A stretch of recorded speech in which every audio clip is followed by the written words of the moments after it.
युद्धाचा प्रसंग आला असं आम्हाला सांगितलेलं आहे. त्याच्यामुळे झालं का युद्धाच्या प्रसंगामुळं सगळीकडे सगळ्यांच्या वस्तूंचा तुटवडा भासत आहे. आणि या तुटवड्यामधून असं आलं का आता सिलेंडर गॅस पण तुटवडा निर्माण झालेला आहे. तर सकाळी 8 वाजल्यापासून तर आता 11 वाजले, आम्ही लाईनीलाच आहेत.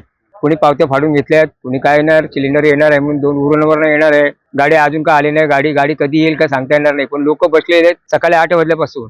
पण आम्ही असं ऐकलेलं आहे की सकाळी पहाटे 5 वाजता पण त्यांनी सिलेंडरची डिलिव्हरी दिलेली आहे. 2 गाड्या, एक खाना कॉलनीमध्ये पाठवले, एक पडग्या साईडला पाठवली गाडी. पण रात्री गाड्या का भरून दिल्या यांनी? तर त्यांनी रात्री सकाळी गाड्या ठेवायला पाहिजे होते ना आम्हाला. सकाळी आम्ही 8 वाजल्यापासून जास्त घेतले जातात काय माहिती नाही आम्हाला, ते आम्ही सांगू शकत नाही. पण सकाळ रात्री कधी धंदा होतो का? 9 वाजता ठीक आहे, 9 वाजता उघडा ना तुम्ही. तुमचं ऑफिस 9:30ला उघडतो ना, मग तुम्ही 8 वाजता का 8च्या अगोदर डिलिव्हरी काय दिली?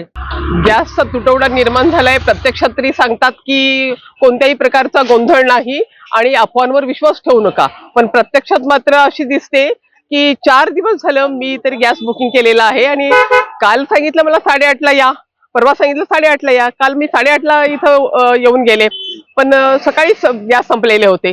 आणि आजही पुन्हा त्यांनी 8 वाजता सांगितलं. मी 8 वाजता बरोबर आल्यानंतर सकाळी 6ला गॅस संपलेले आहेत असं सांगितलं. याचा अर्थ गॅस कुणाला दिले जातात, व्यावसायिकांना दिले जाऊ नयेत अशा प्रकारची सूचना असताना सुद्धा कदाचित तसं होत असावं.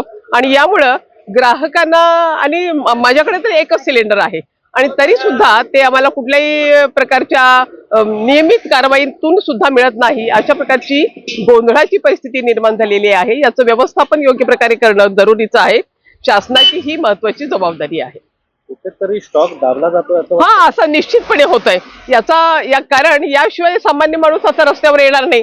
सामान्य माणूस रस्त्यावर आलेला आहे आणि ज्यांना हवे आहेत ते अवैध मार्गाने सिलेंडर घेऊन जात आहेत आणि त्यांचा पुरवठा मात्र निश्चितपणे व्यवस्थित होतोय असं दिसतंय.